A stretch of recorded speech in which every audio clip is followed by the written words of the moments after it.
La Bible dit ceci, que celui qui est en nous est plus grand que celui qui est dans le monde. Je sais que c'est un verset pour beaucoup. En disant ça, c'est aussi une déclaration, c'est un cri de guerre. Le Seigneur est là, Seigneur, tu m'entends. Mais c'est vrai.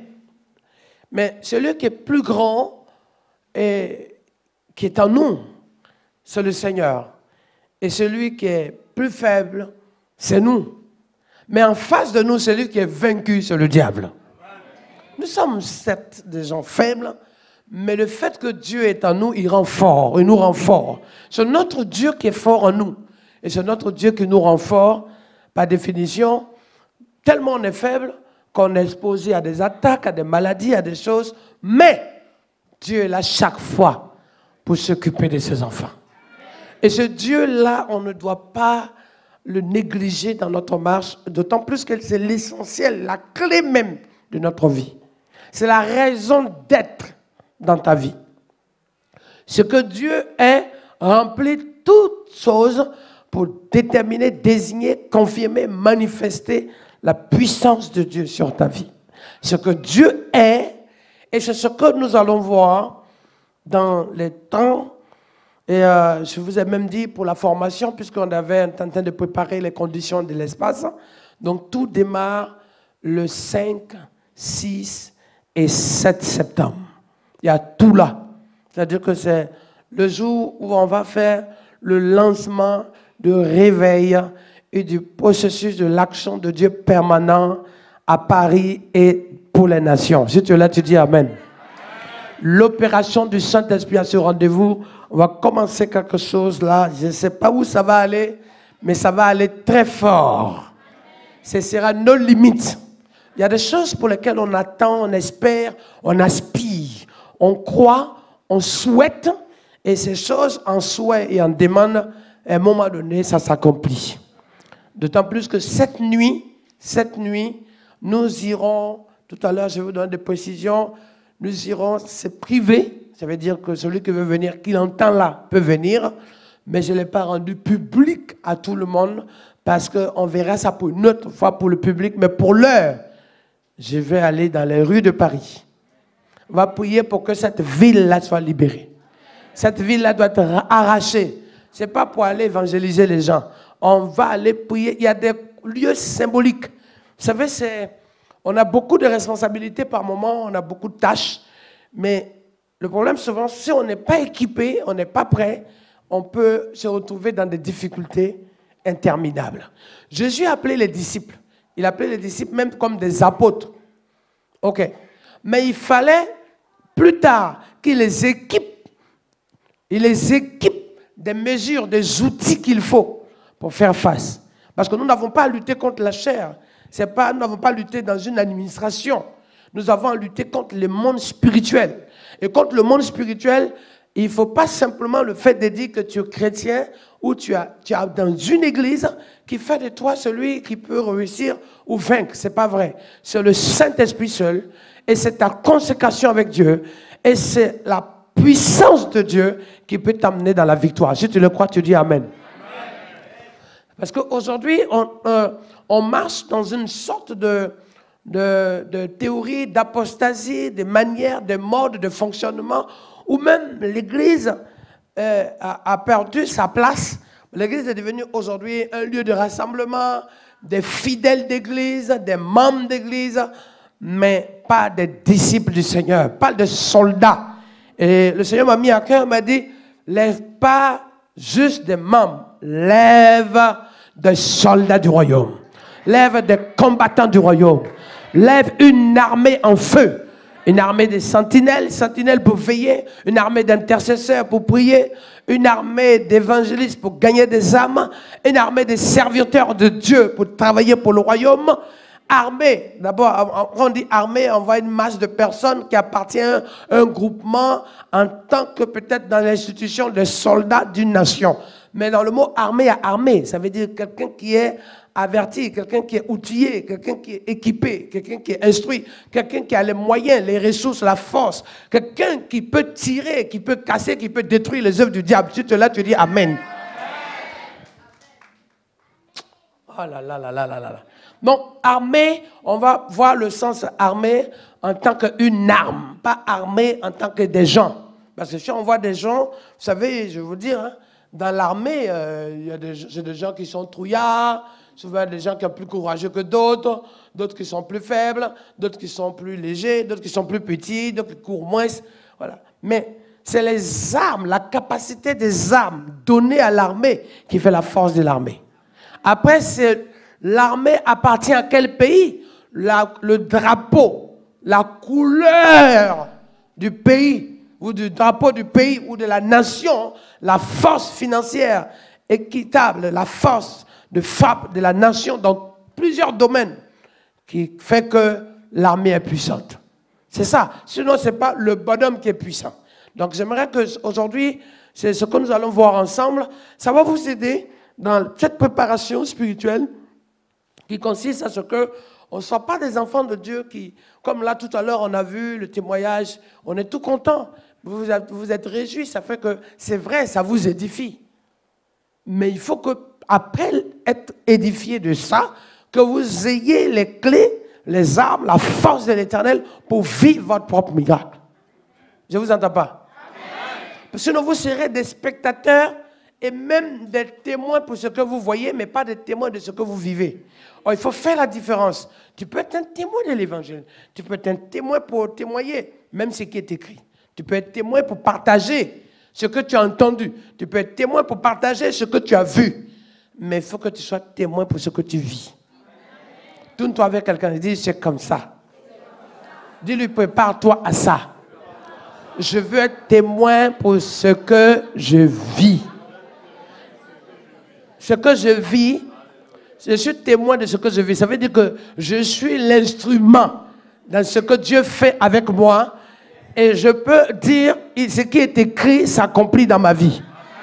C'est dans ce témoignage. Ce n'est pas le témoignage. Le témoignage que les gens vont voir, c'est ce que tu vas porter comme fruit. Mais ce que tu vis, tu vas être témoin de entre ce qui est écrit et ce que Dieu est, en qui tu crois. Lorsque l'addition de ces deux s'opère en toi, tu es témoin de ce que tu vis. Tu es témoin qui t'a aimé. Tu es témoin qui t'a pardonné. Tu es témoin qui t'a guéri. Tu es témoin qui t'a libéré de la malédiction. Tu es témoin qu'il est capable de te sortir des problèmes. Et tu n'es pas seulement témoin pour le dire, tu es le témoin pour le vivre. Ah, vous voyez, les gens, ils prennent des gens comme des cobayes pour tester les médicaments. Tester les médicaments, tester les seringues, les nouveaux sérums, les vaccins. Et pour tester, ils prennent des cobayes. Voilà. Mais je veux être le cobaye du miracle de Dieu. Je veux être le cobaye de la puissance de Dieu. Et Moïse a été témoin, il a été le cobaye. C'est-à-dire que Dieu l'a utilisé sur la montagne. Dieu l'a utilisé pour que la parole, ce que nous avons, les commandements soient écrits. Il n'y a plus personne d'autre comme lui. Il est unique et exceptionnel. Qui veut être esclave ou témoin de ce que Dieu veut faire avec lui? Qui veut être témoin de l'existence? Il faut que... Mais attends, quand on dit quelqu'un est ressuscité ou quelqu'un est guéri, quelqu'un est libéré, mais toi, tu n'es pas allé là-bas pour revenir. Mais celui qui est allé là-bas, qui a frôlé ou qui est passé dans cette chose pour revenir, il peut le dire et il peut se dire, bah, écoute, si demain, Seigneur, tu me rappelles, gloire à Dieu, parce que tu m'as montré que là où je peux être le plus pire, tu peux me ramener de là-bas. Donc ça, c'est quelque chose que la personne a vécu. Et après, toi, tu peux le témoigner pour que ça puisse t'édifier. Mais il est temps qu'on puisse prendre ce qui est écrit comme ça, on lise là, et qu'on voit que ce qui est écrit s'accomplit. Mais si tu es là, tu dis encore Amen. La Bible dit que rien n'est impossible. Dis avec moi, rien n'est impossible. Plus fort. On va le regarder dans le livre de Luc. La Bible nous dit ceci dans le Nouveau Testament, Lucas.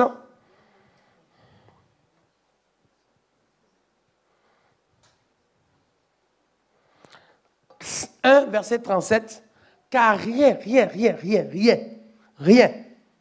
C'est-à-dire que rien. Mais il faut que aussi on vous explique que dans le mot rien n'est impossible, il ne faut pas faire n'importe quoi. Il y a des gens qui veulent rien n'est impossible. Je ferme mes yeux, je vois la tour Eiffel dans mon jardin. Bon, je pense que ça, vraiment, c'est des choses qui n'ont pas d'utilité. Oh Seigneur, je veux maintenant fermer les yeux. Et Seigneur Jésus, je veux avoir plein de fromage dans mon frigo. ça n'a aucune utilité. C'est-à-dire qu'aujourd'hui, je vais même vous dire, la multiplication de Dieu, si le Seigneur vient multiplier le pain dans ta maison et qu'il multiplie beaucoup de pain, dis-lui, Seigneur, je n'ai pas besoin de ce miracle-là. Parce qu'en fait, la multiplication du pain de l'époque n'est pas la multiplication du pain de 2025.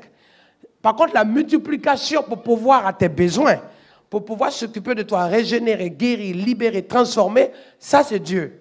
Mais en 2025, tu n'as pas besoin que Dieu multiplie ton pain. Puisque ton pain que tu achètes, que tu manges, le pain chez le boulanger, ce n'est pas ça que tu as besoin que Dieu multiplie. Tu as besoin que Dieu multiplie la guérison, le miracle dans ta santé. Parce qu'en fait, à l'époque, les gens n'avaient pas à manger, ou même, on appelle ça les noces de Cana. Les noces de Cana, aujourd'hui, il n'y a pas besoin que Dieu aille multiplier, transformer l'eau en vin, puisque tu n'es pas dans une disposition de besoin de vin. Par contre, la matière, l'élément, la puissance de la multiplication, tu as besoin pour d'autres choses de ta vie. Il faut que Dieu multiplie, qu'il y ait une restauration dans tes cellules, qu'il y ait une guérison dans le diabète, le cancer, la maladie, qu'il y ait dans ton système immunitaire qui est fragilisé. Tu as besoin que tous tes anticorps soient en force et en état de fonctionner. Vous voyez donc, la multiplication, on ne fait pas une photocopie. Comme ça a été telle multiplication, c'est la photocopie de cette méthode de multiplication et tu es assis. Non. À l'époque, les gens ne marchaient pas comme nous on marche aujourd'hui. Les gens n'avaient pas de téléphone, les gens n'avaient pas de voiture. Aujourd'hui, je te dis, Jésus a marché sur les eaux avant. Aujourd'hui, Jésus marche sur les eaux, ça n'a aucune utilité pour toi.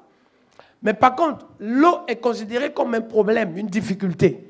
Que Jésus vienne marcher, t'emmener à vaincre tes difficultés. C'est ça ta difficulté aujourd'hui, là. C'est ce qui s'est passé pour l'eau. Jésus a marché sur l'eau. Vous voyez qu'ils viennent marcher sur la Seine? Il n'y a qu'un de celui qui sont là-haut. Même les JO, les gens trouvaient le moyen pour faire leur petite sauce. Il y a plein de machins, des IA. On est capable de trafiquer les choses. Il y a même des motos, des machins, des scooters de l'eau. On n'a pas besoin de marcher sur l'eau aujourd'hui. Par contre, l'eau était synonyme d'impossibilité. Quelle est la situation qui est comme une eau qui veut te noyer? Qu'est-ce qui veut te noyer aujourd'hui? Quel est le mur de Jéricho de ta vie? Quel est l'obstacle de ta vie? Il faut l'identifier. C'est pour ça qu'il faut que vous compreniez que dans la parole, il y a la révélation qui est dans la parole. J'entends pas? Amen. Il y a la révélation. Dans la parole, il y a la révélation. Et c'est cette révélation dans la parole que tu as besoin de saisir, de comprendre. C'est pourquoi, par exemple, on a vu l'histoire du bébé. Là, tout de suite, le joli bébé qui est là et l'autre bébé qui arrive. Là, tu dis, waouh, merci Seigneur. Ouais, c'est bon ça. Béni soit l'Éternel. Mais celui qui a des enfants, ça ne l'intéresse pas d'avoir des enfants. Mais la capacité de Dieu de rendre ce que la médecine a dit impossible à possible, c'est ça qui t'édifie. C'est ça qui te permet aujourd'hui à te dire, waouh, Seigneur, je sais que mon besoin sera exaucé. Je sais que mon Dieu n'a pas changé. Je sais que mon Dieu est le même. Je sais que Jésus est présent. Je sais que le Saint-Esprit est capable. Je sais que la puissance de Dieu est là. Acclame-le encore.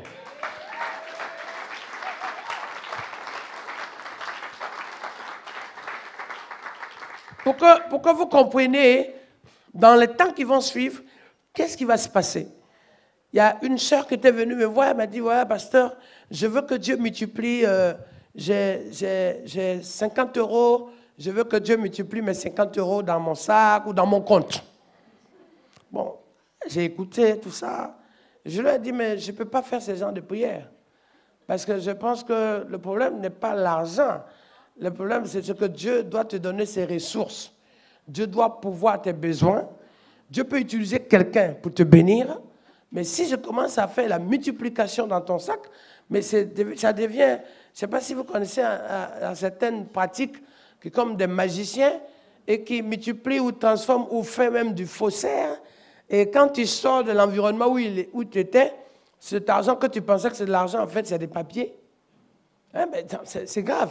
Donc Dieu ne veut pas, parce que si Dieu doit m'utiliser pour multiplier de l'argent, mais je suis pire que la banque Otimal. C'est grave, donc il faut faire attention. Et la sœur était frustrée que je lui dise ça parce qu'elle a dit, ah pasteur, avec toute l'onction que tu as, tu n'as qu'à dire un petit mot là, Je donne même plus que la dîme à l'église. Là.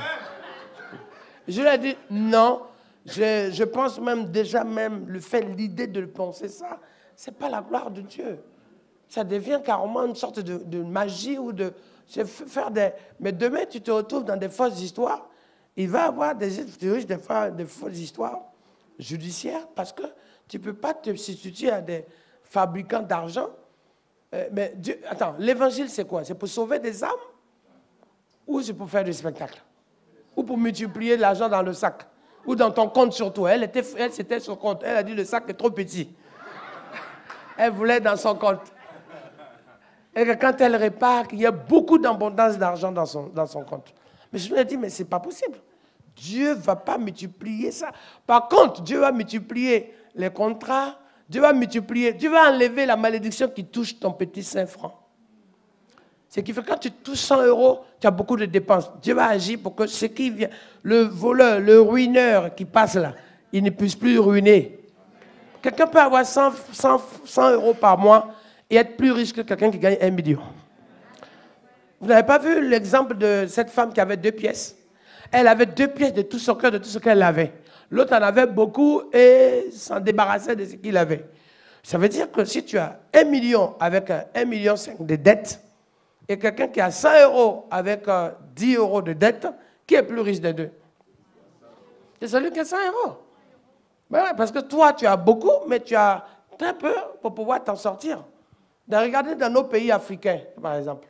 Quand tu regardes un pays comme le Congo a tout. Ils ont l'or, ils ont quoi d'autre?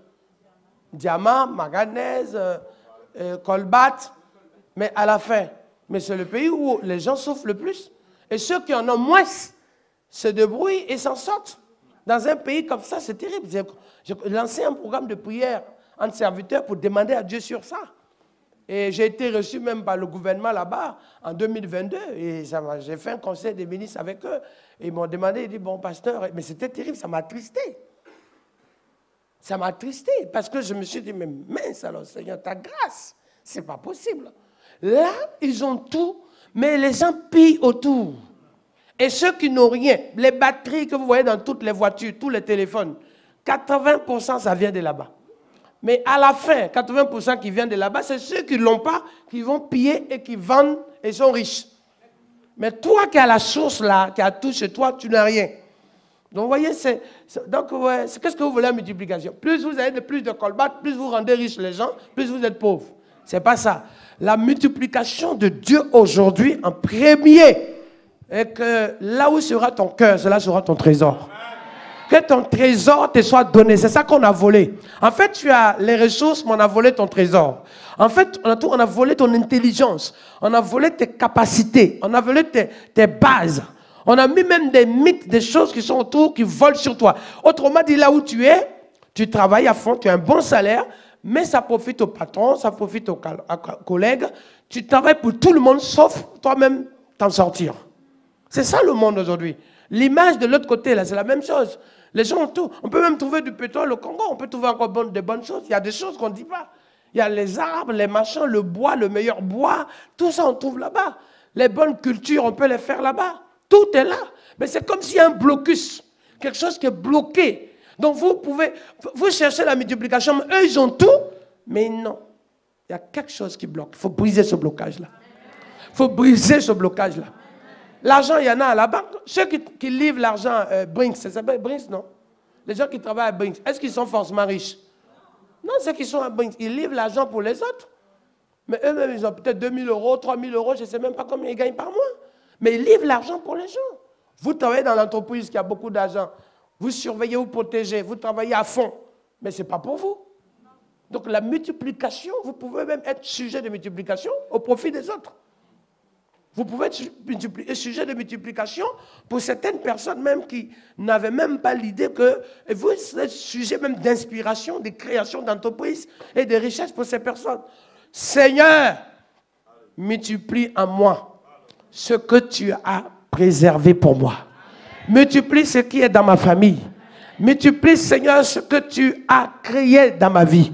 Multiplie pour que, comme à ta naissance, aux premières le premier départ, composant, matière, élément vivant de ton existence. Tout ce qui est multiplié par deux, jusqu'à ce qu'il y ait carrément le fœtus, que tout au départ, qui a été l'initial de ton existence, ou jusqu'à ce que tu aies les deux oreilles, les deux yeux, le cœur, le nez, la bouche, la mâchoire, les pieds, les bras, les cheveux,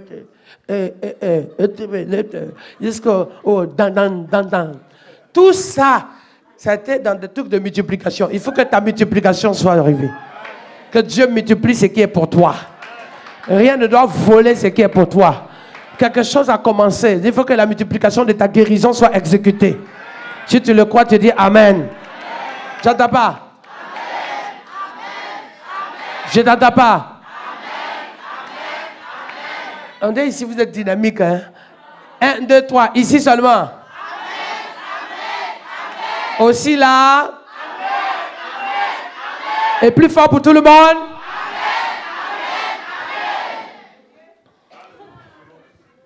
Parce que sinon, vous allez être jaloux de ce que les autres font. Vous êtes jaloux de ce que les gens font. Alors, c'est pour ça aussi, ne ramassez pas tout ce que les gens disent. Cette femme est venue me voir, elle était découragée, parce que je lui ai dit non. Mais au moment où je parlais avec elle, le Seigneur me montrait que son problème n'est pas une histoire d'argent. C'est que la femme était dans un lien de malédiction dans sa vie. Ça veut dire que son travail, ses enfants, son mariage, tout était chaos par terre. Même ce qu'elle touchait, comme tout ce qui venait dans ses mains, est brûlé. Ah, il faut que le Seigneur agisse maintenant. Que le Seigneur restaure maintenant. Que le Saint-Esprit soit à l'œuvre pour pouvoir opérer une grâce de manifestation de la restitution. Si tu le crois, tu dis Amen.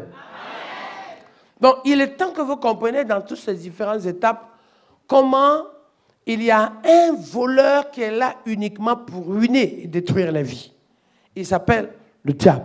Mais il y a 5 étapes dans la manifestation de ce œuvre diabolique. Il y a ce qu'on appelle les œuvres. Dans les œuvres, il y a ce qu'on appelle les démons. De ce qu'on appelle les démons, il y a les forteresses. Ce qu'on appelle les forteresses, il y a les dominations. Et toutes ces différentes étapes sont faites de sorte que tu te retrouves dans une phase, si tu ne fais pas attention, tu risques de tourner en rond et d'être piégé. Parce que les démons utilisent ce qui peut vous intimider. Mais les forteresses n'utilisent pas ça. Les forteresses agissent avec des œuvres spirituelles et d'idoles. Je reprends. Un démon peut utiliser un chat. On rentre dans le sujet maintenant. Le démon peut utiliser un chat. Le démon peut utiliser un animal, ce qu'on appelle... D'ailleurs, Jésus dit que je vous ai donné le pouvoir de marcher sur les œuvres de l'ennemi. Donc, il peut utiliser sur la puissance les œuvres de l'ennemi. Dans le livre de Luc. Mais ces œuvres-là prennent toutes ces formes. Il dit le scorpion, le serpent, mais il y en a plus. Hein. Il y a tout. Alors, ce qu'on appelle le roi, il y a un point central des démons qu'on appelle le roi des mouches. En fait, c'est un terme, ça ne veut pas dire que c'est les mouches. Mais il y a ce qu'on appelle même les crocodiles, jusqu'au plus grand, c'est le serpent ancien qu'on appelle le dragon. Et dans les serpents, il y a plusieurs. Il y a le python, il y a le cobra, tout ce que tu peux citer, il y a la vipère. Mais en fait, ce n'est pas le fait que c'est des différents serpents qui font grave. Ça veut dire qu'il y a des serpents plus venimeux que d'autres ne sont pas du tout. Il y a des serpents qui sont là pour encercler, pour étouffer. Lorsque tu commences à voir les différentes formes de manifestation, d'impactation ou d'effet de destruction des serpents, tu comprends ce qui t'arrive.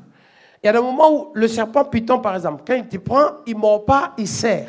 Mais il arrive dans ta vie que tu es étouffé dans ta vie.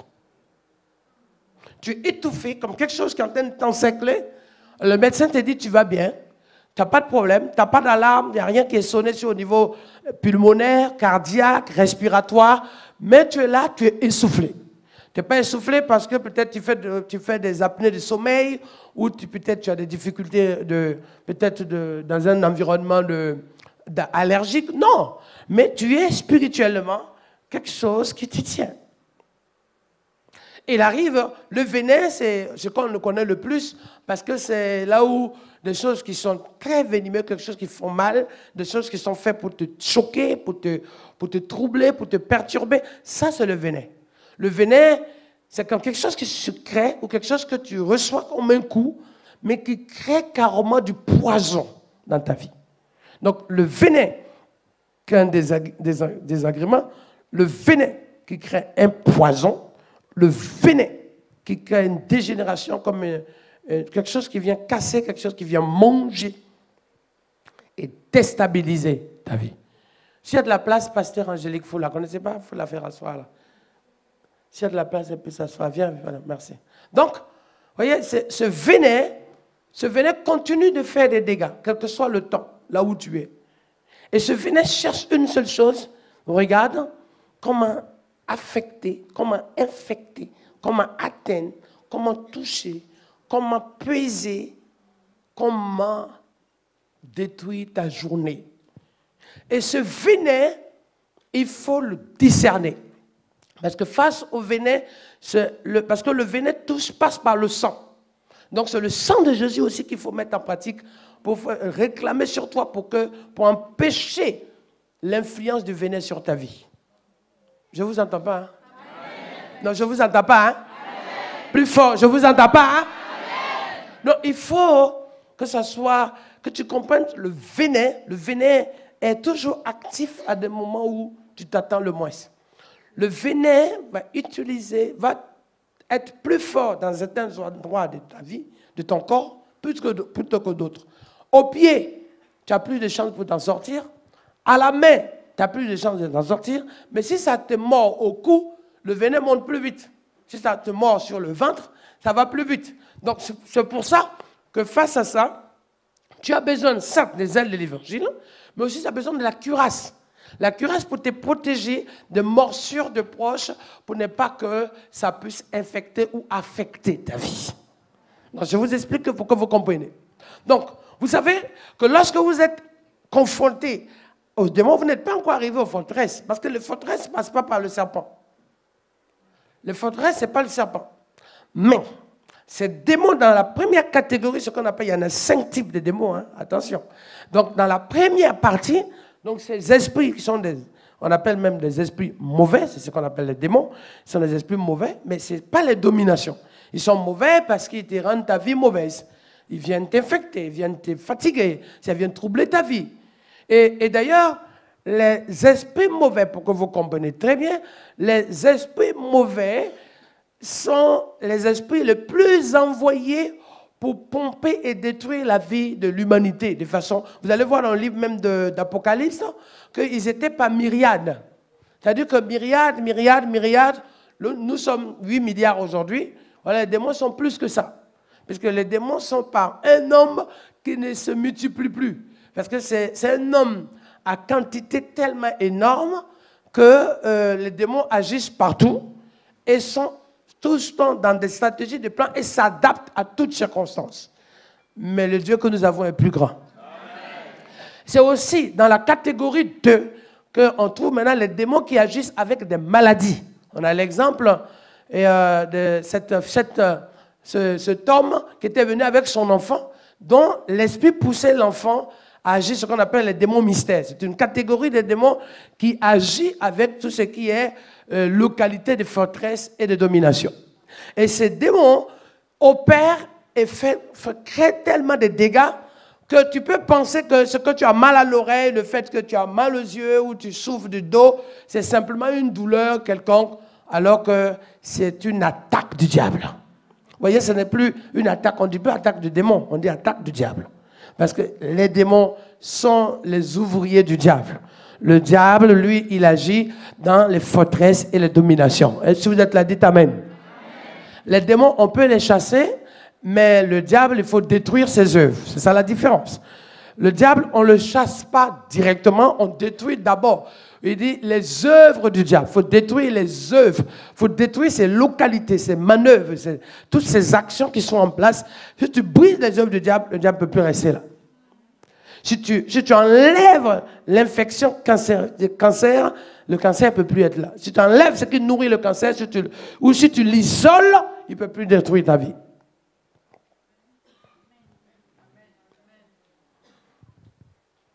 Est-ce que je peux continuer? J'entends pas. Je n'entends pas.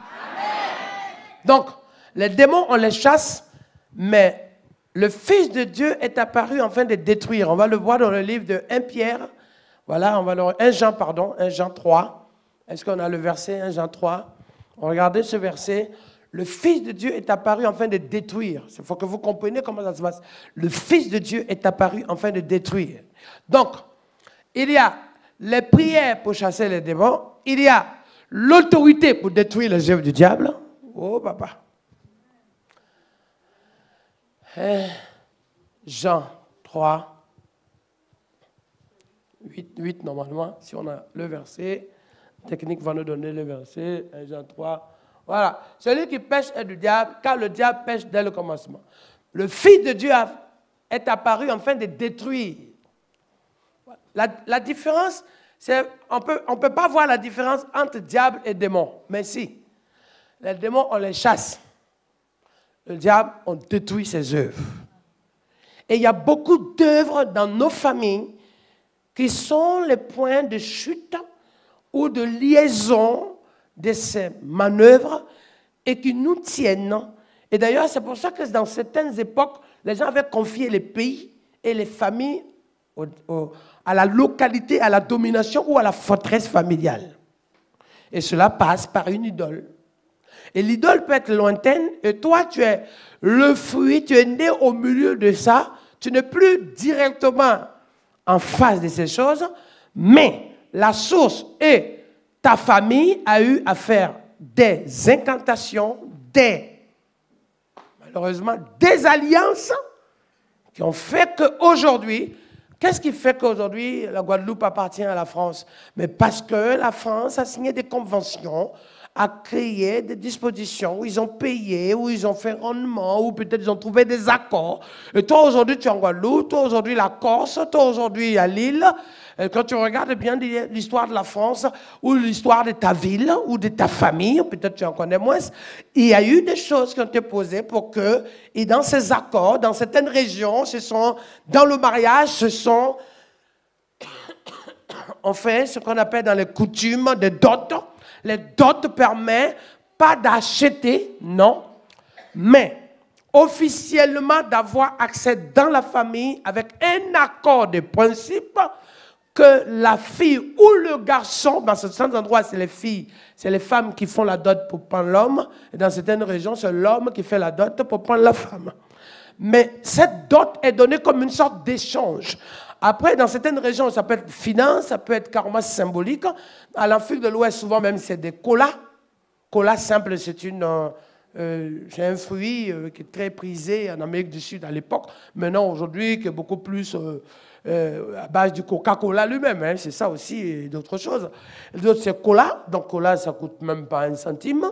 Une cola, ça coûte 5 centimes ou 2 centimes, ou même moins encore, en euros. Et ça passe jusqu'à 1 franc symbolique à même des pagnes de valeur, ou simplement une boisson, jusqu'à certains endroits en Afrique de l'Ouest. Si quelqu'un vous dit que ça coûte 2 000, 3 000 euros, c'est un menteur. En Afrique de l'Ouest, les dots ne sont pas payantes. Les dots sont symboliques au fait qu'on apporte un animal, un objet, un pain. En Afrique centrale, par contre, c'est devenu du business. Ah, pardon. Dans certaines régions, pas partout. Ou, par exemple, on a peur de se marier parce que ça coûte cher. Voilà, donc ça coûte 1 000 euros, 2 000 euros, 3 millions, 4 millions, 5 millions. Ça coûte peut-être 1 500. Combien? Ouais, ça peut... Ça coûte même plus encore. Vous voyez? Donc, dans certaines régions en Afrique centrale, ça peut coûter un bœuf, voire 1 000 euros, 2 000 euros, même que vous dites un peu plus. Une voiture. Et dans certaines régions même encore. Où ça? Cambodge. Une maison ou une voiture. Ouais, ouais. Mais bientôt, comme ça évolue, ça sera un avion. Eh bien voilà. Donc, je vais déménager là-bas et comme ça, j'attends ma fille, je demanderai un avion. Donc, donc, vous voyez, pour vous dire, en fait, dans certaines régions du monde. Mais le fait que par cette alliance-là, tu donnes pour accéder au mariage, vous voyez ce que ça veut dire? Ça passe de fait de simplement culturel, où les gens prennent ça comme un acte symbolique, parce qu'en Afrique de l'Ouest, bien que ça soit symbolique, c'est pour ça que c'est dangereux aussi. Parce que la cola, là, on fait des trucs avec, le pagne aussi, et là, on fait des petites choses avec. Ça passe du côté juste échange à des attaches culturelles, voire démoniaques, où ça devient maintenant nourriture des idoles. Voilà. En France, on va juste faire une connaissance dans la famille. Mais quand tu regardes bien beaucoup plus loin, c'est la révolution qui a changé beaucoup de choses. Hein? Mais à l'époque, bien avant tout ça, mais c'était une organisation. C'est une organisation où ça devient, c'était plus le mariage. Vous deux, vous n'existez plus. Au travers de vous deux, c'est les familles maintenant qui existent. En France, c'était ça. C'est pour ça que la Russie, l'Angleterre et la France étaient liées. Pourquoi? Parce que en Angleterre, vous allez voir, les objets en Angleterre étaient mentionnés en français. Parce qu'il y avait une alliance tellement forte que les filles, Élisabeth, les filles, tous les enfants ici, les filles étaient préparées, d'autres étaient préparées pour tout royal dans l'Europe. On prenait aussi quelque part là-bas la petite fille de là-bas pour aller en Russie. Et après, on prenait le petit-fils de l'autre côté pour lui donner quelque part aux Pays-Bas. C'était comme ça que c'était fait entre eux. Hein? Et c'est comme ça que ce n'était plus les personnes mariées qui étaient importantes. Au travers des personnes, c'était les pays. Donc, ce qui fait que si un des pays où il y a une fille ou un homme marié rentre en guerre, tous les pays rentrent en guerre avec. Vous voyez l'alliance qu'il y a? Donc, on fait couler du sang. Pas parce que tu es fâché contre quelqu'un, mais parce que les alliances avec lesquelles tu es, vous avez vu d'ailleurs la Première Guerre mondiale. On ne parle pas de l'alliance alors? Les pays et leurs alliés. C'est pas comme ça on dit? Les alliés. Donc, aujourd'hui, tu es le fruit d'une alliance pour laquelle tu n'es pas au courant. Donc, c'est pour ça que ce n'est plus les démons, ce sont les idoles. Et ces idoles ont été perpétrées par des actions qui étaient menées, au point qu'aujourd'hui, c'est dans ces idoles qu'on peut donner en offrande. On passe de la dot, on offrande une personne, une famille. On peut donner un pays, on peut donner un quartier, on peut donner un département, en compensation. Donc aujourd'hui, les gens peuvent donner même leurs finances. D'ailleurs, regardez très bien dans l'époque de l'Égypte. Pour que le peuple de Dieu sorte de l'Égypte, vous allez voir que le peuple égyptien avait une alliance au point que ceux qui sont venus chercher à manger, chercher à s'en sortir à l'époque, se sont donnés comme esclaves pour les Égyptiens.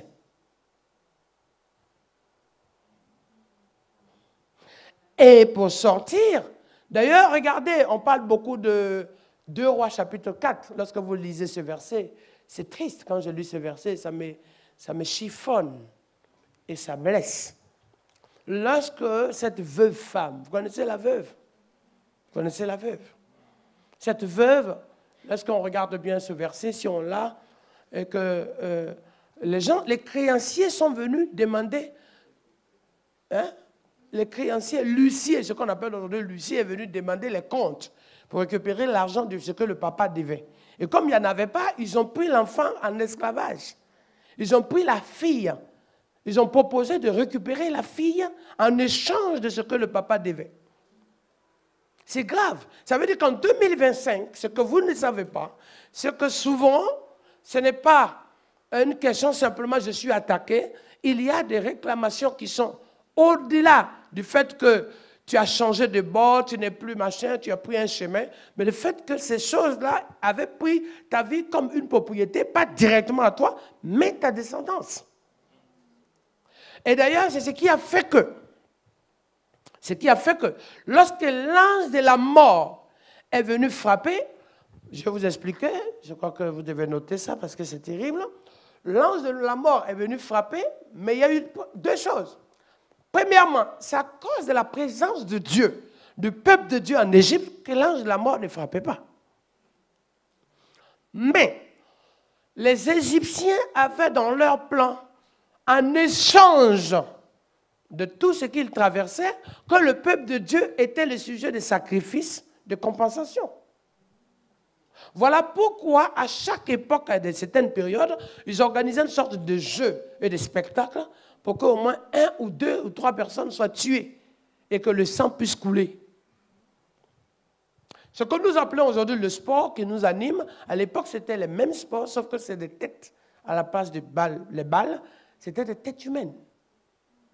Lorsque vous commencez à faire des études sur l'histoire, vous découvrez.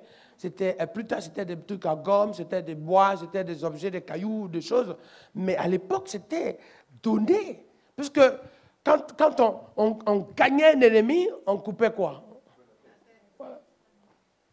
Et les gens, pour traumatiser, pour choquer, faisaient un jeu jusqu'à ce que le ballon que vous voyez aujourd'hui, lorsque vous remontez dans l'histoire ancienne, vous allez voir que derrière ça, ce n'était pas un ballon comme vous le pensez.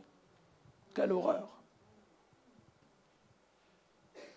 Donc, les alliances sont faites de sorte que des générations, vous voyez aujourd'hui, on parle français par l'héritage de la France.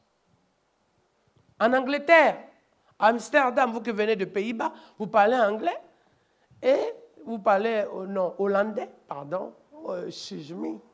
Oh, regarde, Seigneur. Vous parlez à cause du pays. On parle en Brésil le portugais à cause de la colonisation portugaise. Donc, en fait, ce que vous êtes aujourd'hui n'est que le fruit. Ah là là là là là là. Vous comprenez que septembre, là, ça va chauffer, hein? Parce qu'en fait, je veux que vous compreniez qu'en 2025, on est là, on se dit oui, voilà, je suis malade. Mais une maladie que tu contactes ou que tu contractes parce que tu as été contaminé comme le Covid. Mais quand tu regardes bien, le Covid même est parti de quelque part.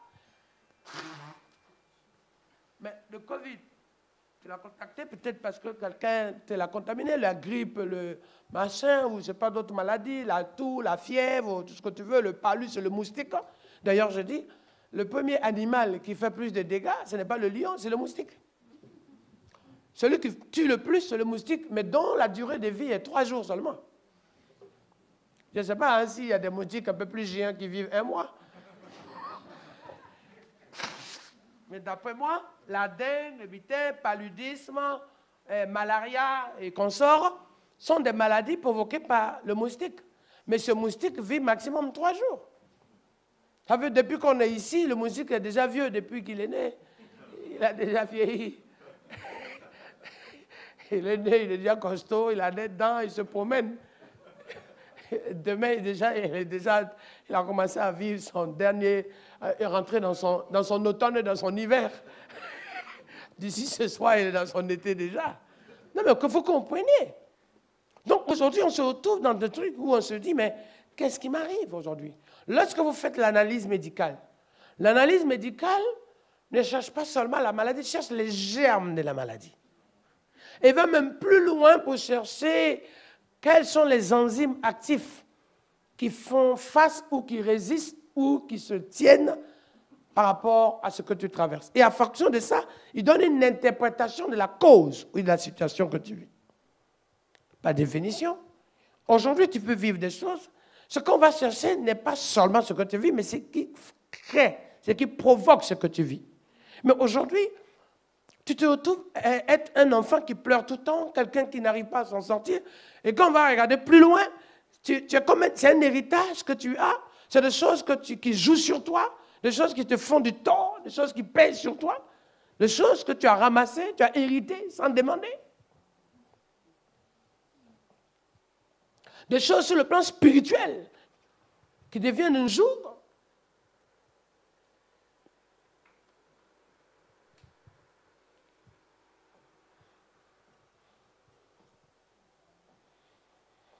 Donc, tu vis des choses aujourd'hui en 2025, tout simplement parce que ça fait des années que les gens n'ont pas assuré.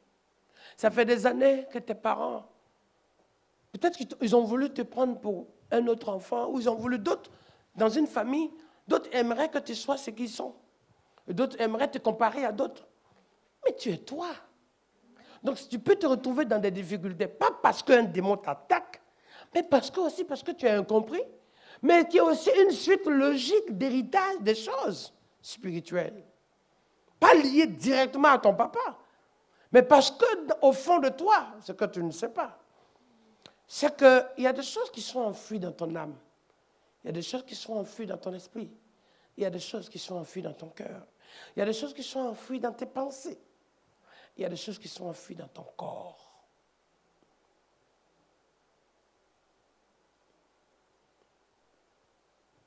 Juste un mot peut réveiller des situations dans ta vie.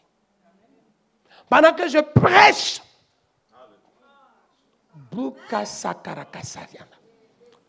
la parole par le Saint-Esprit peut venir cramer, brûler, détruire quelque chose qui était sur toi et qui te prenait en domination parce que le Seigneur dit, je veux te sauver mon enfant.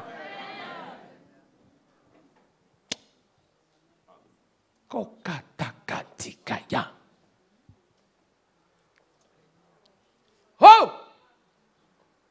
Il y a des situations dans lesquelles, mes chers amis, depuis des années,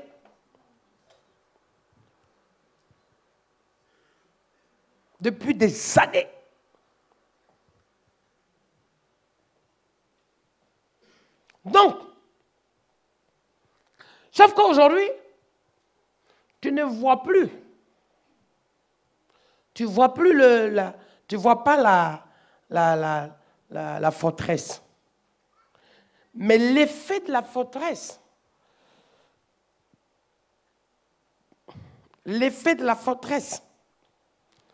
l'influence de la domination, un bout vient traîner sur toi.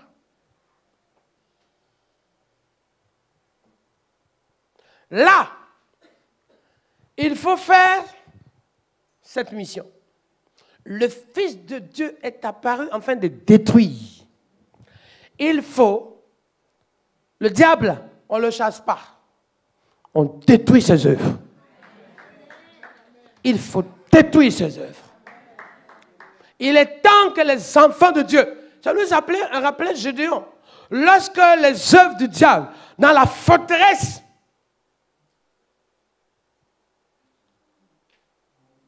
vous savez quelle est la domination au temps de Gédéon? Vous connaissez la domination qui était en place? Oui, la Madianite. Mais la Madianite était sous coupole d'une domination. Vous connaissez? Oula! Oh my God! Les Madianites, les Philistins, c'est les mêmes choses. Les Philistins, les Madianites sont dans une catégorie de domination qui était en place, dans une forteresse terrible. Les autels de veau d'or.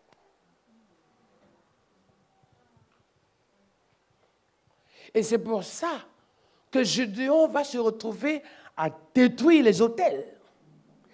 Et dans ces autels était compris son papa. Son papa était acteur parce que l'autel doit faire référence à une famille dans une région. Donc c'était son père qui était le référent de l'autel. Son père était le référent de l'autel. Donc il fallait renverser l'autel. Il faut casser cet autel-là. C'est pour ça aujourd'hui, toute forme d'autel, toute forme. Aujourd'hui d'ailleurs, c'est masqué. Hein? Il y a l'autel avec certaines régions, les gens pour... on en voit dans... Je ne sais pas s'il y en a ici. Hein? Et d'ailleurs, regardez, quand vous voyez comme un beau bâtiment comme Notre-Dame, mais quand vous regardez les animaux que les gens ont mis autour, mais ça n'a rien à voir avec l'église. Des gens à sexe nu, des gens avec des têtes de diable. Mais trouve le moyen. Mais les anges, si tu veux, mais Marie, mais Joseph, mais même le tonton, même Élisabeth, tout ce que tu veux. Au moins, c'est quelque chose d'humain, quoi. Mais qu'est-ce que tu vas mettre des têtes de diable? Mais en fait, peut-être ça voulait symboliser qu'il y a une confrontation spirituelle. Mais tu n'as pas besoin de mettre ça. Et les gens, qu'est-ce que tu as à mettre des choses quand tu regardes ça? Je crois qu'en septembre, je vais en parler avec vous. Parce qu'en fait, quand tu commences à prier, qu'est-ce qui fait que quand tu prends autorité, tu commences à prier, l'Esprit se manifeste? Parce qu'en réalité, je vais vous aider, ce que les gens ont mis là, d'un côté, ils n'ont pas tort. Oui, je vais vous aider. Ce qu'ils ont mis sur Notre-Dame, ils n'ont pas tort. Hein? Parce que ce qu'ils ont mis, c'est à ces choses que l'Église fait face. Ah. C'est à ces choses. C'est-à-dire que quand tu commences à prier, c'est la tête du diable que tu vois. Quand tu es en combat spirituel, mais c'est les gens nus ou des choses bizarres à cornes, ou avec les flèches, ou avec des dents qui traînent jusqu'à 50 cm, ou des choses horribles, c'est que ce n'est pas sur le bâtiment. Mais en fait, les gens se sont assis. Ce qu'ils vivaient de spirituel, ils l'ont pris et ils ont mis autour.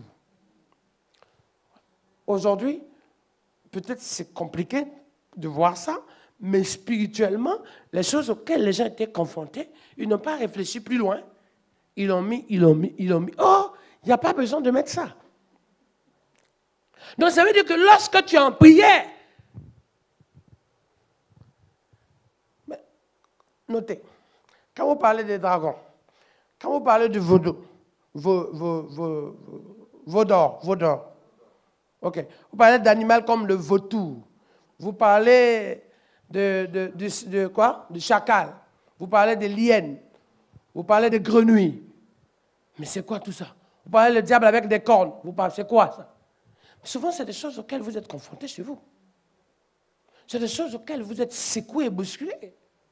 Lorsque vous voyez les chiens enragés, les hyènes, vous êtes en train de prier et il y a des choses qui viennent comme une sorte de colère qui grogne, cherche à vous dévorer.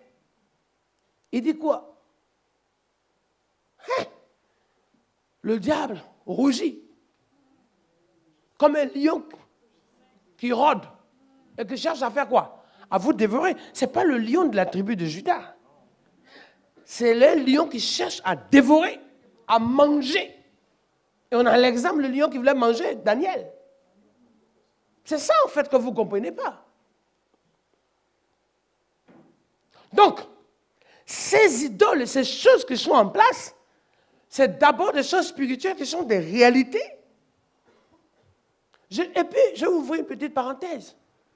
Je n'ai pas envie de vous prêcher ma vérité. Elle ne sert à rien, ma vérité.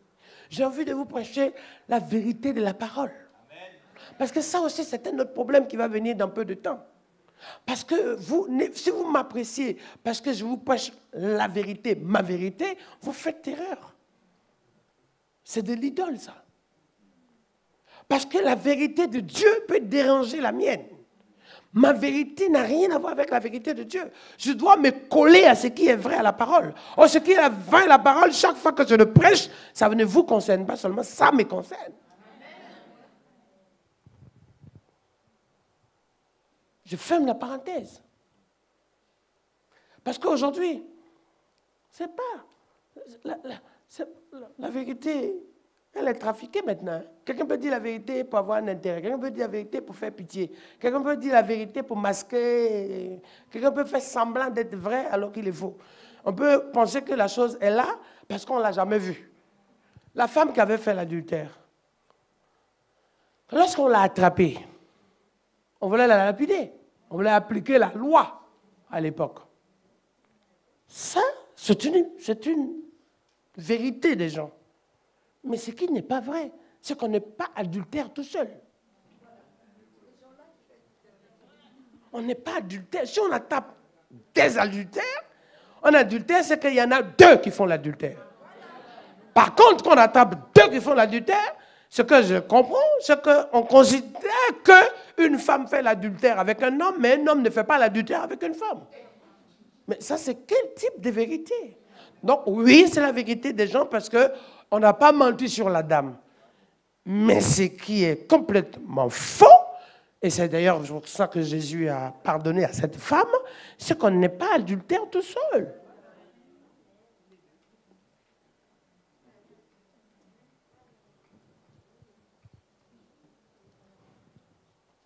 Ça veut dire aujourd'hui, si deux sœurs sont en conflit, si je parle à la sœur et que je parle à une des sœurs la vérité et qui donne raison à l'autre, là je suis vrai. Or, la vérité doit concerner les deux. Il y a ce qui se passe qui font qu'ils sont en conflit, mais il y a ce que Dieu veut qu'ils se pardonnent. Il y a ce que Dieu veut qu'il y ait l'amour et la paix. Mais il y a une qui peut s'effacer, il va avoir l'impression que le pasteur a donné raison à l'autre. Mais ce que Salomon a eu comme sagesse, d'abord il a dit, coupez le bébé en deux. Mais ce qui est vrai, c'était de donner l'impression à chacun d'avoir un bout. Vous voyez comment les démons sont en train de voler notre intelligence. Et là, celle qui n'avait rien à perdre a dit quoi? Coupez. D'ailleurs, comme ça, on prend un bout. C'est du couper, couper, couper. C'est du macharon jaune, couper. Mais quand tu es une mère, un père, tu peux faire perdre ton enfant et le laisser dans les mains de quelqu'un plutôt que de prendre un morceau non viable. D'autant plus que déjà il y a un bébé qui est mort, même si ce n'est pas le tien, tu as déjà mal. Et tu ne veux pas encore aller rajouter quelque chose que tu as porté au fond de toi. Prends. Mais au moins, prends soin simplement. Ça veut dire que la vérité n'est pas dans ce qui est présenté. La vérité était cachée dans le sens qu'on ne voulait plus voir la vérité de ce que les gens disent ou de ce que les gens font, mais de ce que Dieu est dans le cœur. Et cette vérité-là, c'est que la personne devait avoir au minimum de l'humanisme. Elle devait se dire, si c'était moi, ma jambe, mon bras était à couper pour quelqu'un. Mais c'est là que Salomon a dit, ok, j'ai compris. C'est que tu n'es pas toi, tu n'es pas la maman du bébé. Est-ce qu'aujourd'hui, si le Seigneur nous prend dans un cœur vrai, est-ce que c'est celui qui est bien habillé ce matin qui est le plus propre parmi nous? Ou qui est le plus d'enfants de Dieu, le plus heureux au milieu de nous? Ok. Est-ce que c'est celui qui applaudit, qui chante, qui prie, qui prêche, est celui qui est plus épanoui parmi nous? Non! Celui qui prie ou chante ou prêche est un instrument comme tout le monde. Mais celui qui est épanoui, c'est le Saint-Esprit qui crée l'épanouissement en nous. Est-ce que vous qui êtes un habit blanc, là, vous baptisez, ça fait de vous des gens purs ce matin? La pureté n'est pas dans l'habit blanc. La pureté n'est pas... Tu n'es pas pur parce que tu viens de prendre de l'eau. Peut-être que oui, tu ne sens plus mauvais à cause de la boue qui est partie. Mais on peut se sentir mauvais même quand on dort dans l'eau. Hein? Approchez-vous pour savoir ceux qui sont d'ailleurs, même à force d'être dans l'eau et demeurer dans l'eau, tu commences à faire une sorte de petits odeurs. Dis avec moi, Amen. Amen. Je ne vous entends pas. Amen. Donc, il faut briser la localité. Ça fait des dégâts.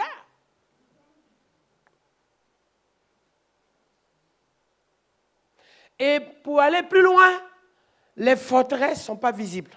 Elles sont cachées. Les dominations ne sont pas visibles.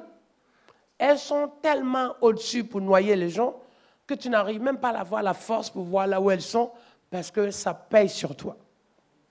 Mais les forteresses sont masquées. Les forteresses sont masquées. Il faut beaucoup de discernement pour voir les forteresses.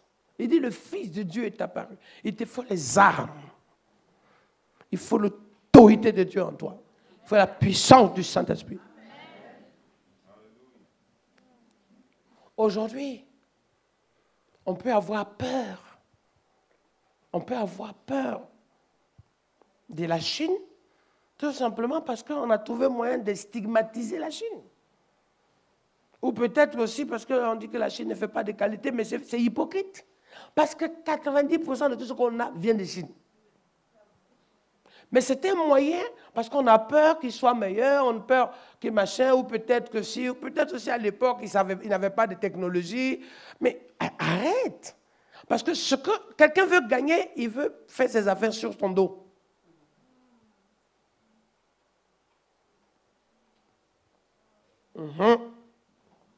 Et on te masque. On te pourrit. Mais Dieu est celui qui aime là où c'est pourri. Il dit, Lazare sent déjà. Il dit, justement, vieilles odeurs, il vient maintenant ressusciter là où ça sent mauvais. Dis avec moi, Amen. Amen. Plus fort. Amen. Encore. Amen. Encore. Amen. Encore. Amen.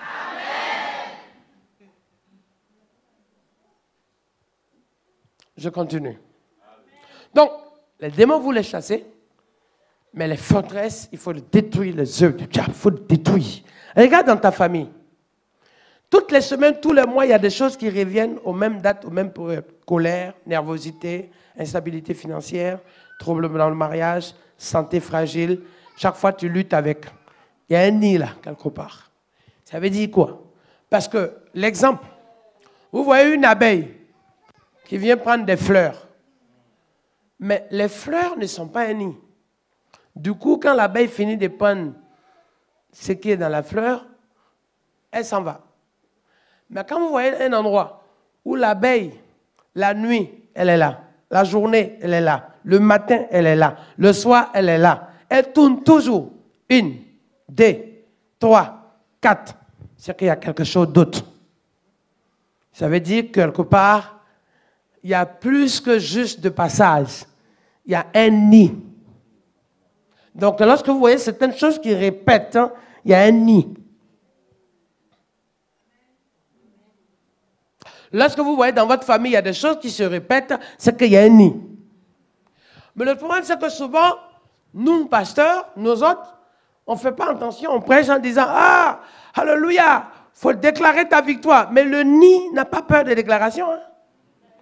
Les démons, tu déclares, ils s'en vont. Mais les œuvres du diable, les nids, ils n'ont pas peur des déclarations.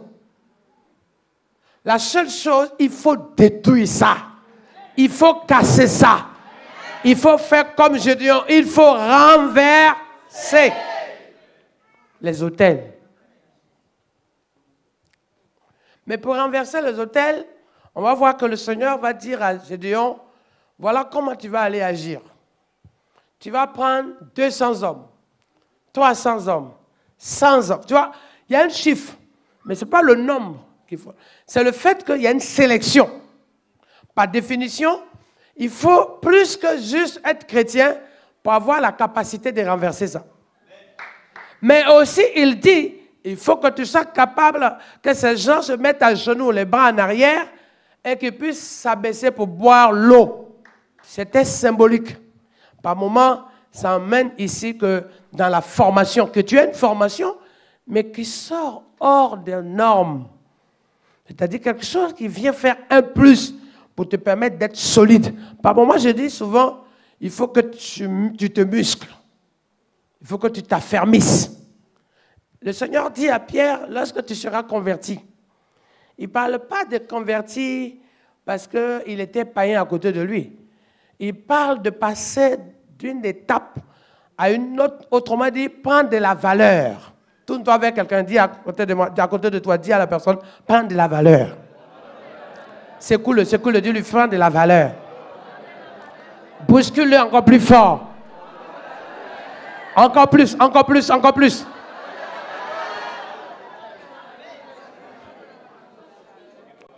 Mais il est temps aussi que tu te poses. Parce que tu peux avoir l'idée de faire beaucoup de choses, d'avoir l'intention d'aller faire beaucoup de choses, de faire trop de choses. Mais tu as besoin d'avoir... Ce n'est pas parce que c'est ton papa, ce n'est pas parce que c'est ta maman, ce n'est pas parce que c'est ta soeur. Mais il arrive que les forteresses même qui sont là, si tu ne les renverses pas, tu n'aides même pas ta famille. Souvent même, eux-mêmes ne se rendent même pas compte. Et souvent, il y a des gens qui t'invitent à l'évangile, mais ils sont encore même liés. Et Dieu t'utilise plus que, sauf qu'ils sont jaloux, mais ce n'est pas grave. Sois obéissant. Donc, et Dieu va amener Gédéon, et il dit, tu battras les Philistins. ou des Madianites comme un seul homme.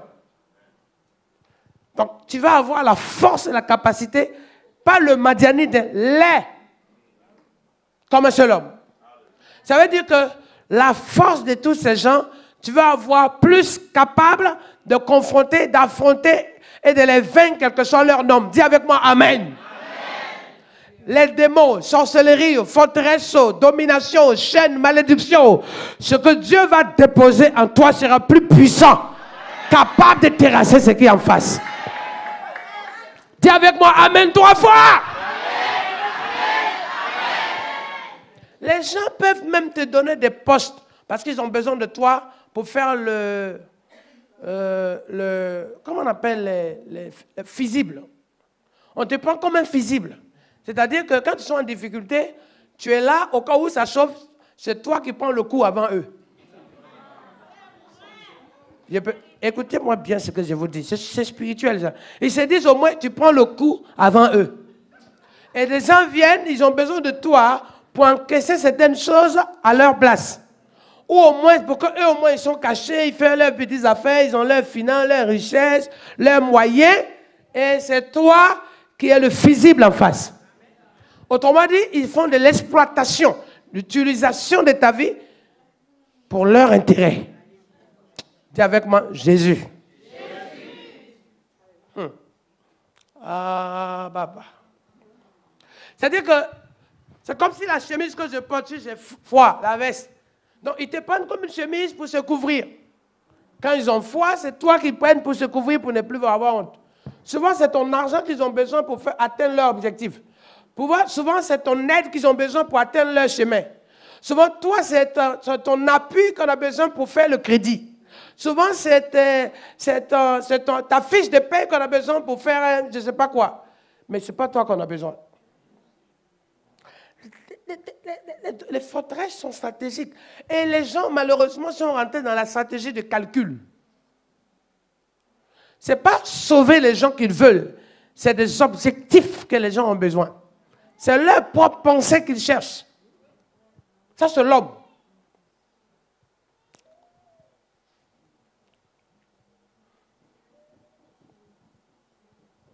Hey!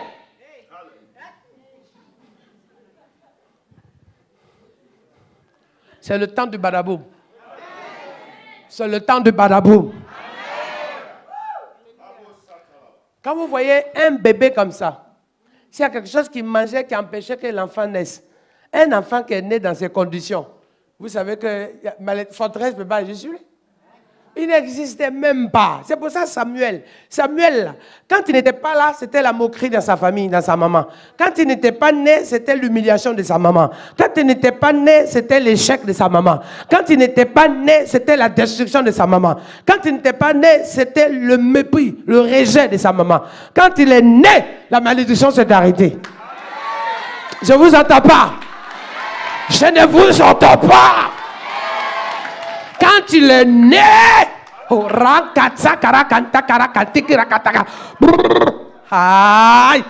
Samuel est né, il était peut-être tout seul.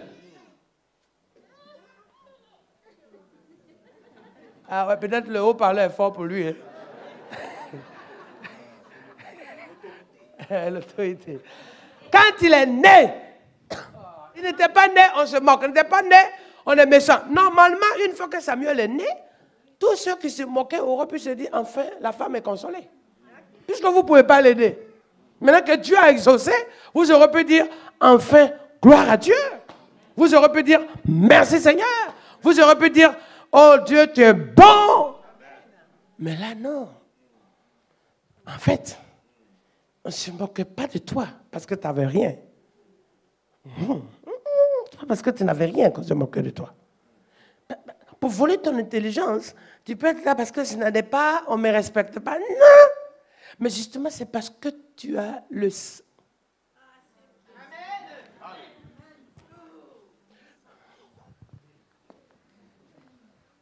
C'est parce que tu as le sein de Dieu en toi.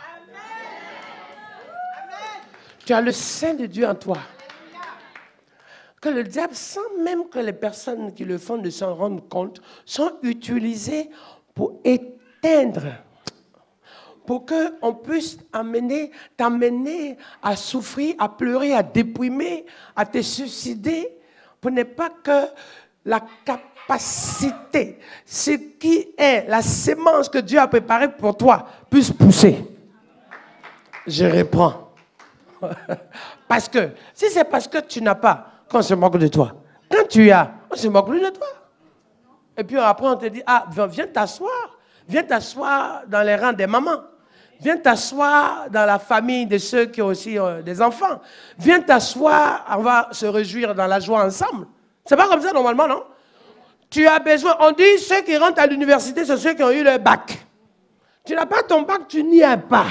Maintenant, tu as eu ton bac. Mais tu rentres à l'université? J'entends pas. Tu rentres à l'université. Donc, normalement, c'est aussi ta place. Mais regardez, tu n'as pas, on se moque de toi. Quand maintenant tu as, ceux qui se moquaient de toi n'existent même plus. J'entends pas. Je n'entends pas. On parle d'eux pendant qu'on se moque de toi, mais au moment où tu as, on ne parle plus de toi, d'eux maintenant. C'est toi qui es élevé dans la gloire de Dieu. Par définition, on a peur que tu sois à la position de la gloire de Dieu. C'est pour ça qu'on se moque de toi, pour que tu sois écrasé, que tu sois complètement découragé pour ne jamais te lever. Mais sauf que la sémence de Dieu est dans tes entrailles.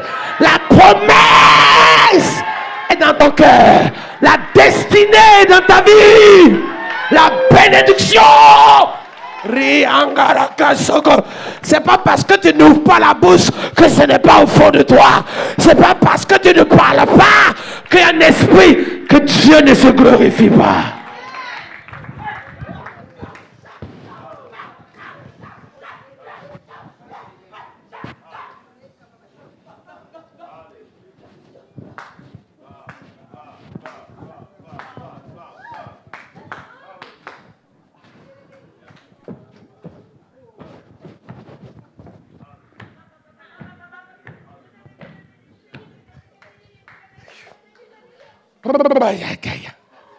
Rocco socoricanta.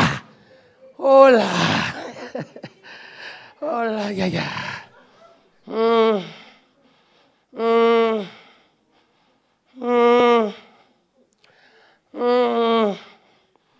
Jean-Baptiste était prophète. Jean-Baptiste prêchait déjà. Jean-Baptiste annonçait la parole. Mais celui qui viendra, lui n'est même pas encore là. Il n'est pas encore là pour sa mission. Il n'est même pas encore baptisé. Il n'est pas encore levé pour sa mission. Mais Jean-Baptiste voit en lui, en disant, celui qui vient après moi ne va pas vous baptiser de l'eau, mais va vous baptiser du Saint-Esprit et de feu. Maï. Roro sokoriande ke riande. Et mais Jean-Baptiste qui parle est celui qui va faire le baptême de celui ailleurs. Ça veut dire que la personne qui est à côté de toi, celui qui est à côté de toi, la femme qui est à côté de toi, l'enfant qui est à côté de toi, l'élu qui est à côté de toi, il ne ressemble pas grand chose à tes yeux. Peut-être que pour toi il ressemble à rien, mais il y a la destinée de Dieu qui est gravée déjà sur lui.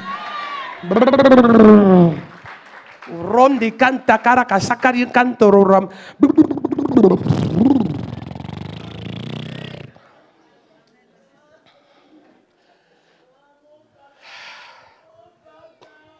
Tu sens que le cancer t'attaque, la maladie du foie t'attaque, le diabète t'attaque, la mort t'attaque. Mais ce que l'ennemi ne sait pas, s'il utilise la mort pour t'attaquer, c'est parce que tu as la vie en toi que Dieu veut déborder avec cette vie.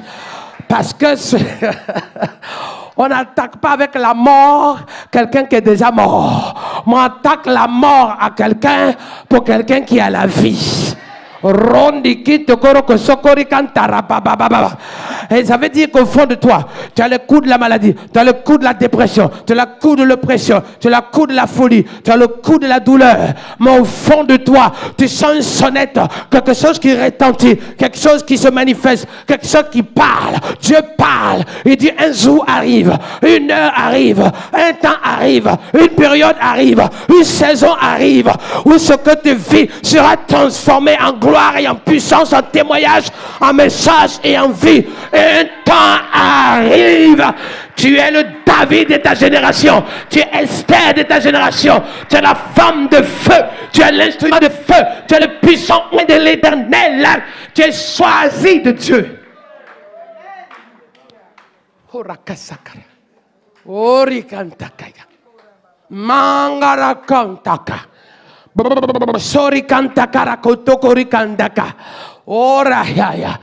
pourquoi. Voilà pourquoi. Voilà pourquoi, quand vous lisez ce verset qui est en face au tableau, voilà pourquoi, voilà pourquoi le Fils de Dieu est apparu afin de détruire les œuvres du diable. Mais quand Jésus sort du baptême, quand il arrive à la montagne, ce même diable sait que Jésus va détruire ses œuvres. Donc il a peur qu'il commence l'action, l'activation de ses œuvres. Il va commencer à le tenter, il va commencer à le fatiguer, il va commencer à le persécuter, il va commencer à le déstabiliser, il va commencer à le mélanger, il va commencer à l'agresser, il va commencer à le décourager, il va commencer à mettre des embûches sur sa route, il va commencer à mettre des murs sur son passage.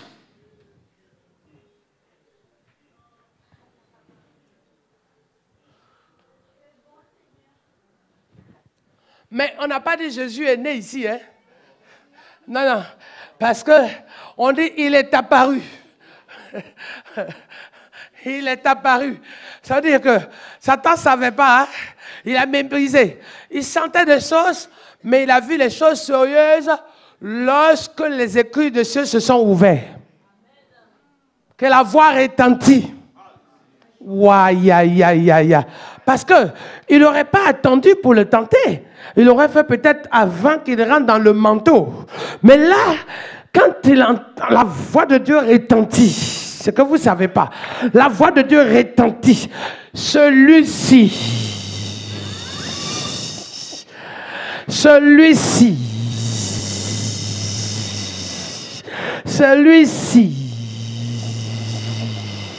est mon fils bien-aimé sur qui j'ai mis.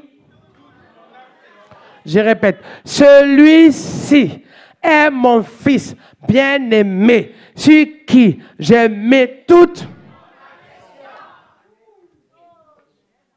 Ça vous dit rien, ça? Ça vous dit rien?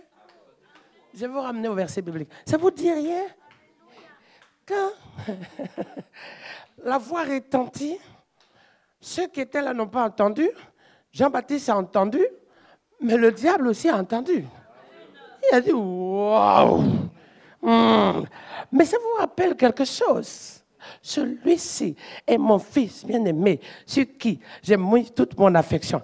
Ça ne vous rappelle pas l'affection particulière des relations qu'avait Joseph avec son papa?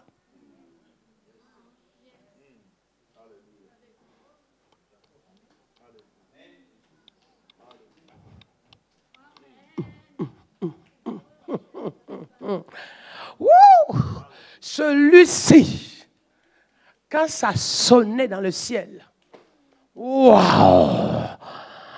J'ai dit, quelque chose est libéré sur ta tête. Quelque chose est lâché sur ta tête. Quelque chose est donné sur ta tête. Quelque chose va remplir ta vie. Je ne t'entends pas 3 fois. Plus fort. Encore. Une dernière fois.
Ton appel va naître. L'onction va se révéler. Le don de Dieu va agir. La grâce de Dieu est prête. Le toucher de Dieu est en toi. Le timing de Dieu a sonné. Et à partir de ce moment-là, les moqueries s'arrêtent. La honte s'arrête. Le mal s'arrête. La douleur s'arrête. La malédiction s'arrête. Les attaques s'arrêtent.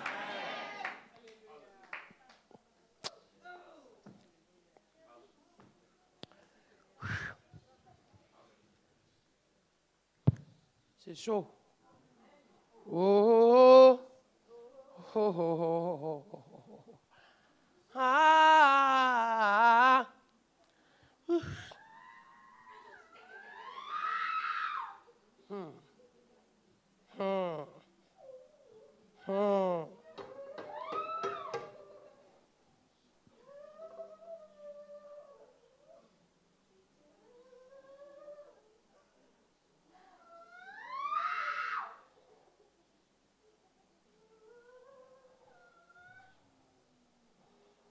Il est puissant.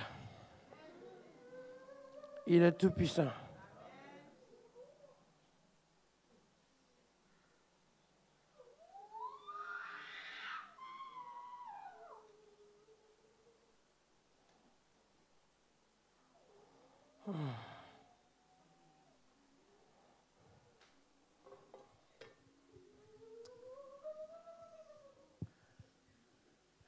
C'est chaud.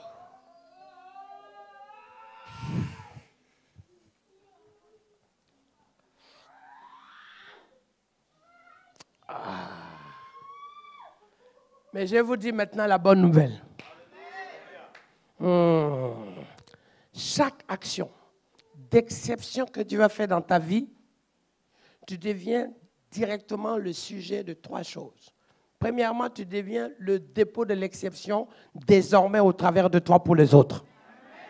Je reprends.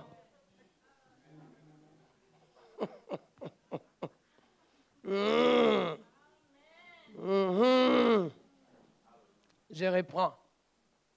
Vous avez vu, ils ont vécu le badaboum bébé. Il n'y a pas besoin de te poser les questions. Hein? L'appel pour manifester la puissance de Dieu et dire au monde que rien n'est impossible à Dieu, c'est leur appel. C'est qu'ils ont vécu. Ils ont en même temps reçu la sémence de la manifestation de la vocation accomplie. Ils vont être préparés à ça. Pour que ce ne soit pas dans un quartier, dans une ville, mais les nations. C'est pour ça qu'ils vont commencer maintenant à passer à une autre étape. Une étape où ils vont faire face aux dominations de leur famille. C'est qu'ils faisaient d'eux le petit Samuel, le petit Emma, parce que c'était juste un nom que les parents aimaient, ils ont donné. Mais ils ne pensaient pas que sur la route, un jour, il y aurait eu quelque chose de grandiose de cette manière-là. C'est bien enregistré pour que vous puissiez réécouter. C'est-à-dire ce que Dieu a fait, que ce soit une guérison, une toucher, ou une action spirituelle dans ta vie. C'est le signe d'un début de la graine des semences en toi, pour que tu sois porteur. My God. Porteur de vie. Pour que, au-delà de ce que tu peux lire, tu as un sujet palpable de la manifestation du royaume. Mais ce que tu dois voir tout de suite, tu auras des petits combats à traverser. C'est pour ça, quelque part, j'ai dit qu'il faut qu'on vous forme. Parce que ce que vous voyez, vous avez l'impression que c'est fait pour vous tuer, mais en fait, c'est l'étape dans laquelle vous êtes en train d'entrer qui vous amène à démasquer certaines choses spirituelles auxquelles vous faites face, sauf qu'on doit vous expliquer comment agir face à ça. Si vous n'êtes pas dans une ébullition, dans une étape de combat spirituel, c'est que le processus n'a pas commencé.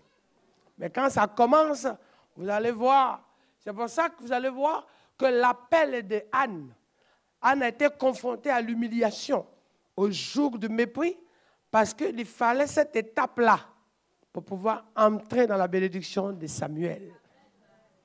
Je ne vous entends pas. Donc vous allez voir Sam, que, oui, Sam et Samuel, hein, petit Samuel né, Anne. Donc vous allez voir Emmanuel, Emma, vous allez voir dans cette étape, c'est une confrontation spirituelle qui va venir. Pas de vous deux seulement, mais des choses auxquelles vous serez amenés à être détachés. Parce que ce qui devait se passer sur votre fille, sur votre vie, sur votre progéniture, Dieu a déjà opéré.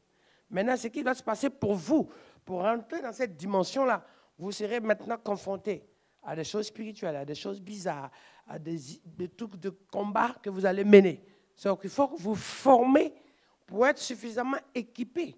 C'est ce que Jésus appelait les disciples, parce que pour être la continuité de la tribu de Judas, il fallait qu'ils soient formés, enseignés pour être instruits et remplis du Saint-Esprit avec les armes qu'il faut pour faire face. Ça, c'est le premier point. Deuxième point. Lorsque ces choses se passent dans ta vie, tu te rends compte désormais, en fait, que ta vie, désormais, elle ne t'appartient pas. Puisque ce que le Seigneur est venu faire là est la preuve de ce qui était écrit, que tu lisais comme tout le monde lisait, sauf que si on devait continuer la Bible, on aurait pu voir aujourd'hui dans cette continuité que tu es sujet dans cette réalité que le Dieu dont on parle existe de par sa présence et sa puissance. 3. My God.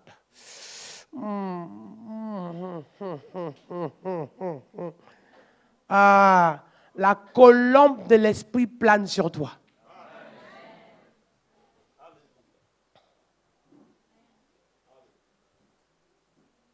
La colombe.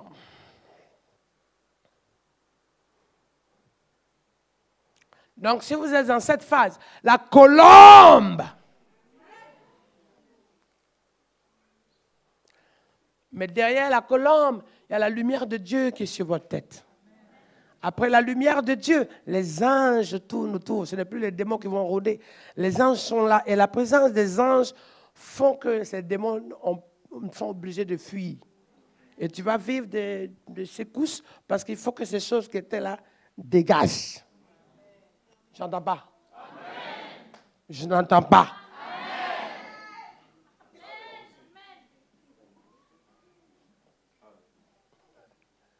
Troisièmement, lorsque ces choses sont activées, la colombe de l'esprit, les anges de Dieu, la lumière de Dieu est sur toi, tu vas commencer à te rendre compte qu'il y a un manteau que Dieu t'a préparé.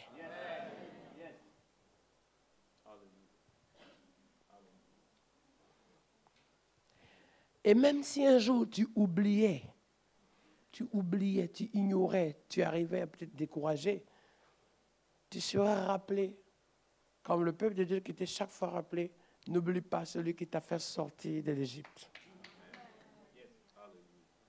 Car ce Dieu-là, quand il est venu agir sur ton mari qui avait la canne, quand il est venu agir pour toi, ce n'est pas pour que vous restiez en route après.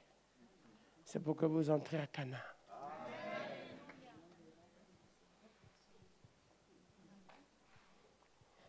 Donc,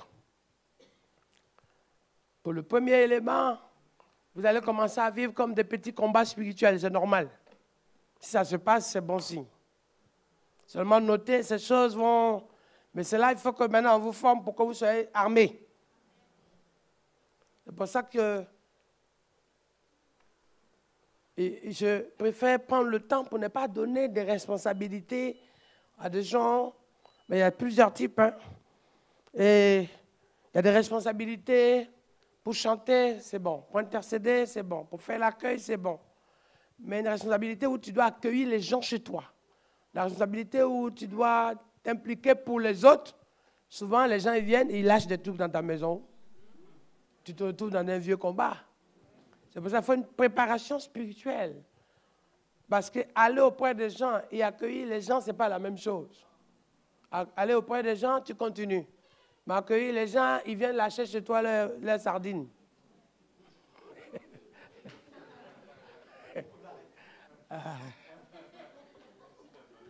Moi-même, je vais connaître les oignons. Je continue et je vais prier. Qui est béni ce matin? Alors que je suis en train de développer ces sujets-là, je n'entends pas. Qui est béni ce matin?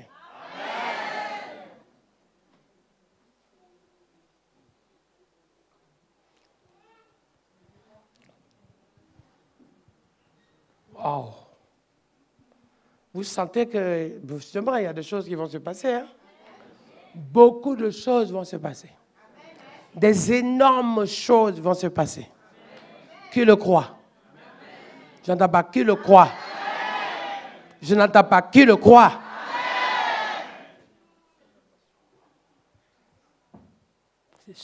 Chalet, chalet, chalet. Chalet, l'esprit. Moi-même. Oh, papa. Ça commence tôt, hein? Moi, j'ai commencé à 9 ans. Je crois que d'autres vont commencer plus tôt, hein?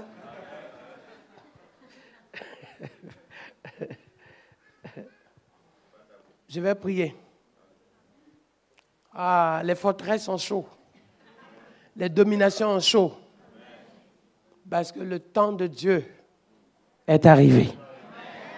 Dis avec moi, rien n'est impossible. Rien n'est impossible à Dieu. Au nom de Jésus. 3 fois. Encore. Plus fort. Plus fort encore. On va se lever. Alléluia. Il y a une forteresse. Dieu veut que tu chasses les démons d'abord. Par l'autorité. Que je veux d'abord prier pour que Dieu te donne. Après avoir chassé, on va prier pour détruire les œuvres de ténèbres. Les œuvres du diable, c'est vrai. Et troisièmement, on va prier pour que les écluses de Dieu soient ouvertes sur notre vie. Et que tout le monde dise Amen avec moi. Alors pose une main sur la tête et lève l'autre main. Je vais prier pour l'autorité. Je vais prier pour que tu reçoives cette autorité-là.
Seigneur, donne l'autorité.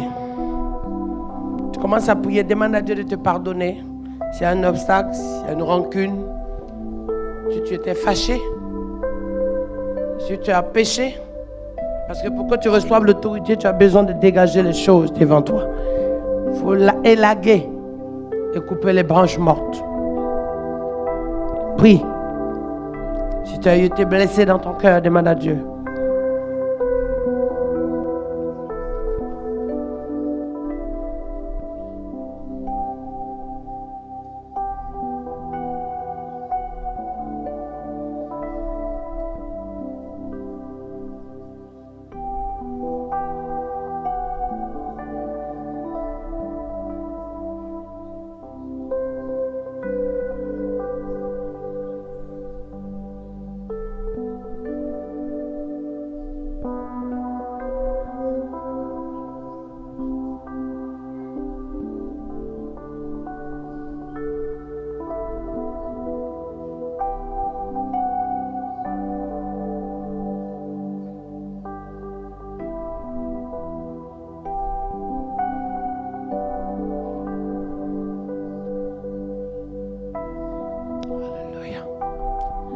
Dis avec moi, Seigneur, merci pour ce rendez-vous.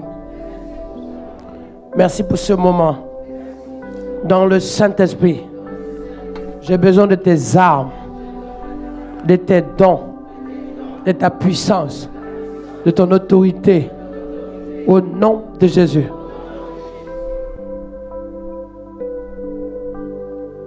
Pour la gloire de Dieu.